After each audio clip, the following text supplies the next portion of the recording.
Agora, a gente sabe que o Missão ainda é um partido novo, que não tem representatividade no Congresso Nacional, por exemplo. Esse também é um foco para 2026? A nossa proposta, e eu diria para você que é o único partido da direita que tem proposta, é uma proposta que fala a verdade independente da popularidade delas. Bom, começo te perguntando sobre a disputa de 2026. O MBL tem se posicionado como um partido que tem viabilizado uma pré-candidatura, né, uma candidatura à presidência com o nome de Renan Santos, que vem crescendo nas pesquisas, apesar de ter um número ainda considerado baixo, não está ali entre os primeiros colocados, mas tem apresentado um crescimento exponencial em relação a outros candidatos que aparecem ali na mesma faixa das pesquisas eleitorais. Como é que o partido está se organizando para isso? Na verdade, as coisas não são lineares, né? Sim. Elas são exponenciais.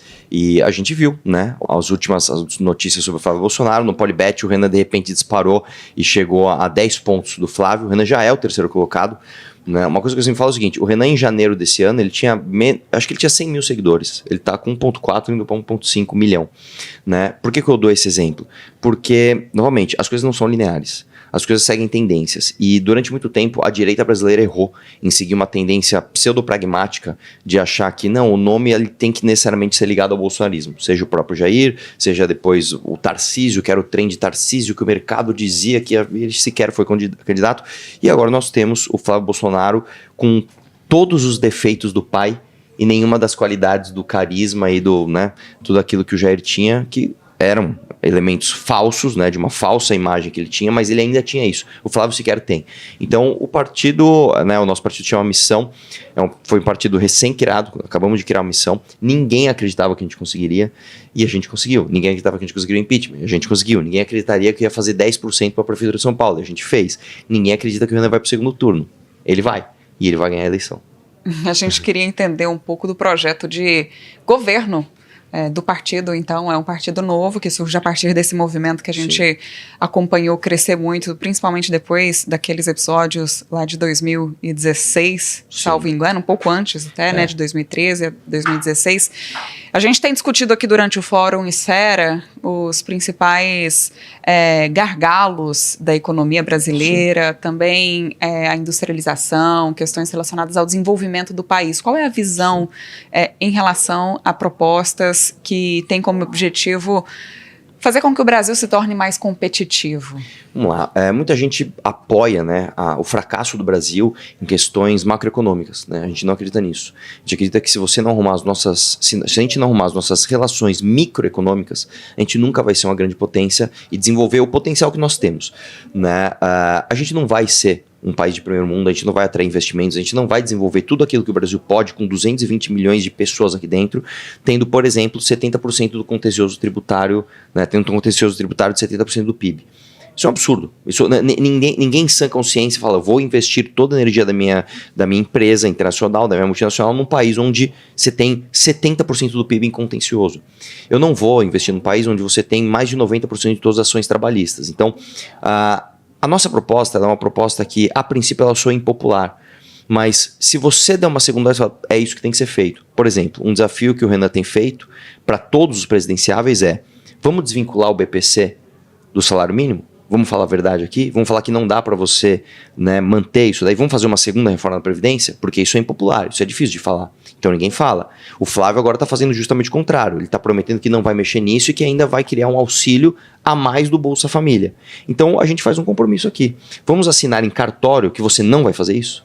Porque o próximo presidente não vai conseguir sequer cumprir o orçamento, né, se ele não fizer reformas. Não tem como, é impossível. Mais de 100% do orçamento do próximo mandato está comprometido com gastos obrigatórios.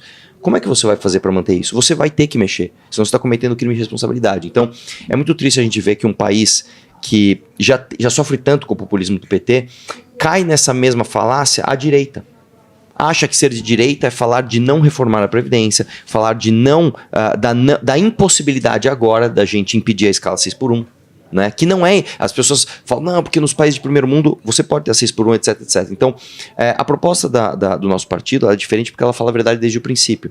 Isso é muito importante deixar claro. O MBL, quando surgiu para pedir impeachment da Dilma, né, depois que a Dilma caiu, o MBL continuou apoiando reformas que muitas vezes foram impopulares, mas foram necessárias. Num governo de 3% de aprovação, que era do Temer, nós falamos que tinha que ter teto de gastos, nós falamos que tinha que ter reforma trabalhista, nós falamos que tinha que ter reforma da Previdência, quando o Eduardo e o Jair Bolsonaro falavam que sequer tinha déficit. Um discurso semelhante ao do PSOL.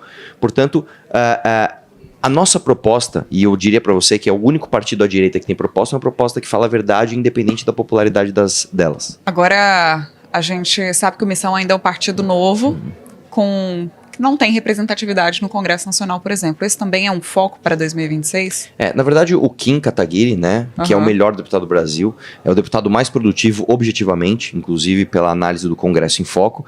Ele já é do Partido Missão, mas é a primeira eleição que a gente vai disputar. Né? Então, quantos deputados a gente vai fazer? Não sei. Eu posso te falar o seguinte, em 2018, quando a gente tinha o... Já tem candidato para todos os estados? Temos chapas em todos os estados. Eu viajei o Brasil inteiro esse ano para montar essas chapas e ainda continuo viajando. Agora, o fato é o seguinte, em 2018, quando a gente compara, por exemplo, com o Partido Novo, que era um partido, com todo respeito ao João Moedo, que não tinha metade do carisma e a militância que a gente tem, no auge do bolsonarismo, eles fizeram 8 deputados federais, né? Como que será que a Missão vai se comportar? O Renan já está batendo 7% em algumas pesquisas. Nós temos militâncias ativas em todos os estados. Eu diria para você que 99% dos municípios do Brasil tem uma pessoa que acompanha o MBL, que é militante do MBL, que vai se tornar militante da Missão para esse ano. Então, o que será que o destino nos reserva? Eu não sei, mas eu estou bastante otimista. Vamos para o nosso minuto final? Vamos. Que rápido. Muito rápido, o tempo voa aqui nessa mesa. Vou acionar o cronômetro e te fazer então as nossas perguntas de bate-pronto. Tá bom. Vamos lá. O tempo está valendo. A primeira pergunta é: qual pauta precisa ser o centro do debate nas eleições de 2026? Eu acho que segurança pública, lembrando que segurança pública não se resolve sem resolver a economia. Qual pauta deveria unir o Brasil em prol do crescimento do país? Eu acho que abrir mão de ideologia barata e populismo, né? As pessoas, infelizmente, sempre se apoiam ou em alguma ideologia que não tem provação na realidade, ou em algum populismo de pessoas que sequer refletem sobre isso. Para você, qual mudança imediata colocaria o Brasil em outro patamar de competitividade global? Reforma das leis trabalhistas urgentemente. Qual a sua maior preocupação em relação ao futuro do Brasil? A própria incerteza que a gente vive. O Brasil é um país incerto para tudo. O passado no Brasil é incerto. Existem decisões judiciais que mudam decisões anteriores e muda todo o entendimento da empresa. Então, eu diria para você que a incerteza do que vai acontecer no Brasil é o pior sintoma. 5 segundos para as considerações finais. Muito obrigado pelo convite e obrigado pelas perguntas.